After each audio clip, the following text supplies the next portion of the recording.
welcome. It's me again. It's Ralph Oliver Ejeda and welcome to my channel. So, this video is all about sa swab namin na kung saan ay ni-required kami bago pumunta ng Korea. So, ang mga videos ay patungkol sa lugar na pinuntahan namin which is clinic na kung saan doon kami kinunan ng dugo and at the same time doon ang conduct ng swab test. So, I hope i-finish mo yung video na to and gusto ko lang i-share kung ano nangyari sa amin doon during pag-take namin ng swab test. So, praise God and nalaman na namin yung result namin. So, all kami ay negative. So, only by God's grace. And next is tuloy na kami papuntang Korea. So, enjoy this video and I hope you will be blessed na kung saan ay ang Panginoon ay nasa control palagi. So, intro muna tayo.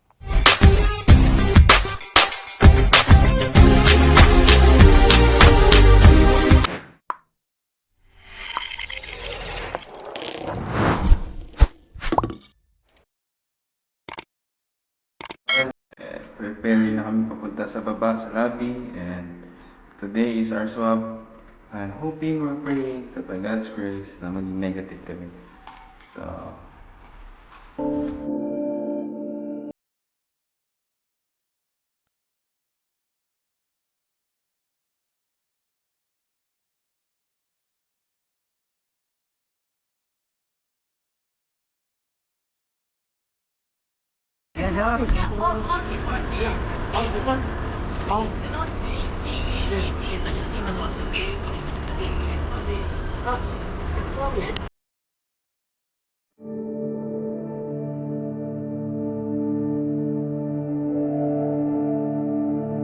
sakay na kami ng bus.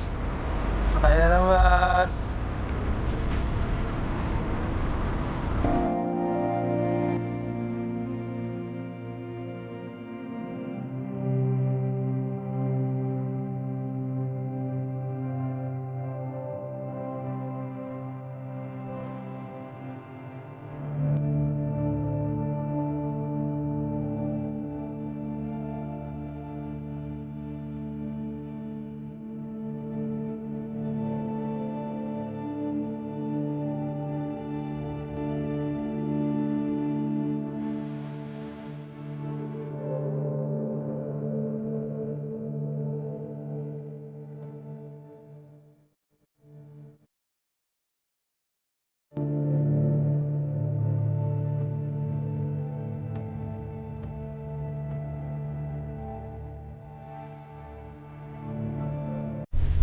Ayun, papunta na kami sa hospital. So, ito na yung last swab namin dito sa Japan. Hoping ito yung maging negative. So, almost 2 hours daw na biyahe. So, dito muna kami sa bus. Kahit pa paano, makakapagpahinga po. So, hindi muna kami pupunta doon sa city. Mamayang hapon pa.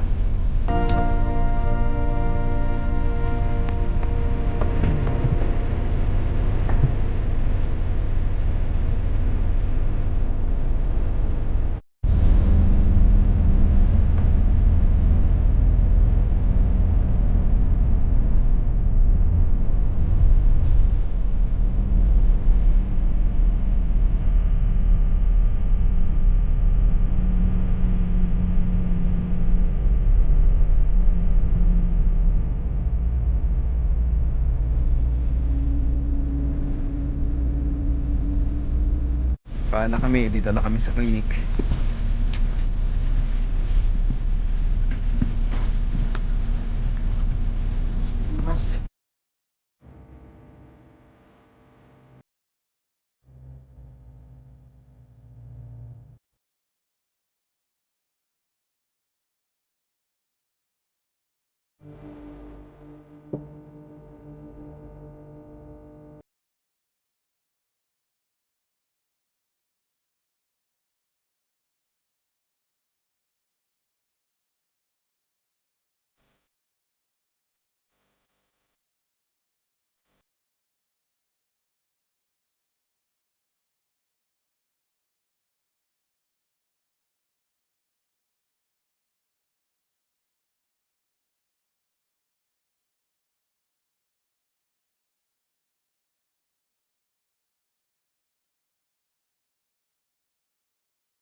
Dito na kami sa clinic. Hindi pala hospital, sorry. Clinic pala yung pinuntahan namin. So, dito kami mag papaswa.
Tapos na swab namin.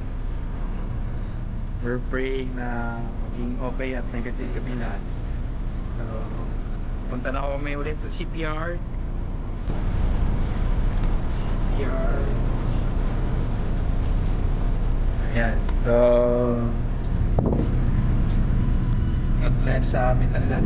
Na negative kami.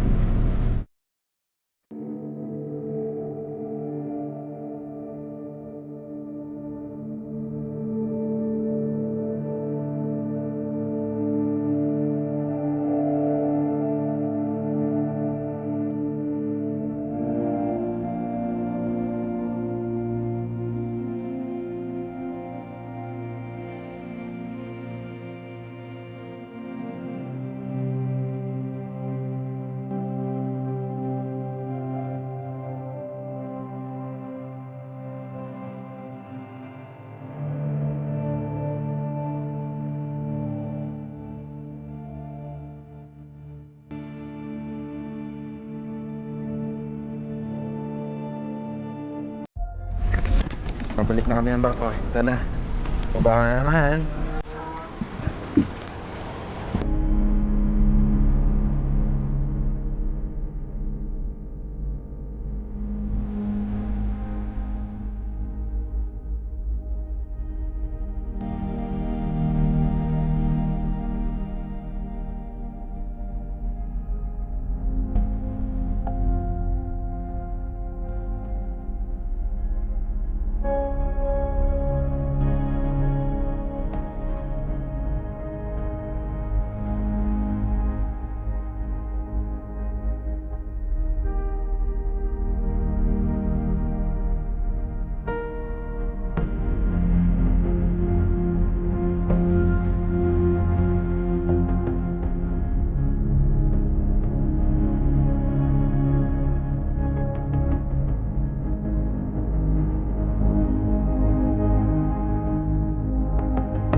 I hope you enjoyed the video. So, doon nga, pumunta kami sa clinic and nag-conduct sa amin ng swab and the same time blood test.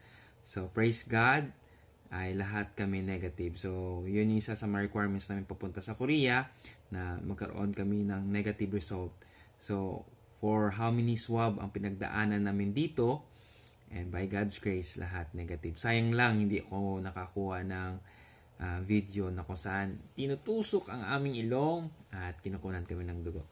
But only by God's grace na lahat kami negative. So, next destination namin will be Korea. So, by May 20 siguro ang alis namin. And next after Korea is sa Canada. So, I hope na maging safe and praying ang aming voyage na maging maayos. Kasi bago yung barko, so still bago pa rin, nag-a-adjust pa rin kami. So, marami pa rin akong videos na gagawin. I hope you will help this channel sa pag-subscribe, like, and share. So, God bless sa lahat. Ingat!